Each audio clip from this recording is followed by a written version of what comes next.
ಹೆಂಗೆ ಮೊಬೈಲ್ ತೆಗಿತೀರಿ ಕೈಯಾಗ ಹಿಡಿದ ಕೂಡಲೇ ಎಲ್ಲೋ ಇರ್ತಾರ ಅವರು, ಎಲ್ಲದಾರ ಗೊತ್ತಿಲ್ಲ. ಅವ್ರು ಕೂಡ ಸಂಪರ್ಕ ಏರ್ಪಡ್ತದೆ.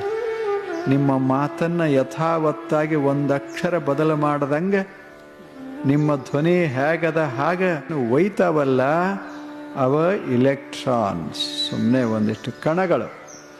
ಆ ಕಣಗಳು ಅಷ್ಟು ತೀವ್ರವಾಗಿ ಆಕಾಶಕ್ಕೆ ಹಾರಿ ಆ ಬಳಿಕ ಆ ಮನುಷ್ಯನ ಹುಡುಕಾಡ್ಕೋತ ಹೋಗಿ ಅವನ ಕಿಶದಾಗ ಅದು ಗೊತ್ತದಕ್ಕೆ ಅವ ಎಲ್ಲಿ ಹಾಕಿಡೋಲ್ಲ, ಅಲ್ಲಿಗೆ ಹೋಗಿ ಅದನ್ನು ಬಾರಿಸಿ ಆ ಬಳಿಕ ಇದು ಸಂದೇಶ ಅಂತ ಹೇಳಿ ಹೋಗ್ತಾವಲ್ಲ. ಇವು ಮನುಷ್ಯಂದಲ್ಲ, ಇಲೆಕ್ಟ್ರಾನ್ಸ್, ವಿಶ್ವದ ರಚನೆಗಳಿವೆ. ಸಣ್ಣ ಸಣ್ಣ ಕಣಗಳು, ಅವಕ್ಕೇನು ತಲೆ ಇಲ್ಲ, ಬ್ರೇನ್ ಇಲ್ಲ, ಅವಕ್ಕೇನು ಎರಡು ಕೈ ಇಲ್ಲ, ನಡೆಯಾಕ ಕಾಲಿಲ್ಲ.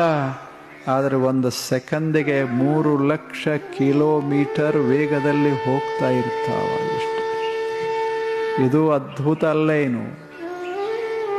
ಇದು ಚಮತ್ಕಾರ ಅಲ್ಲೇನು?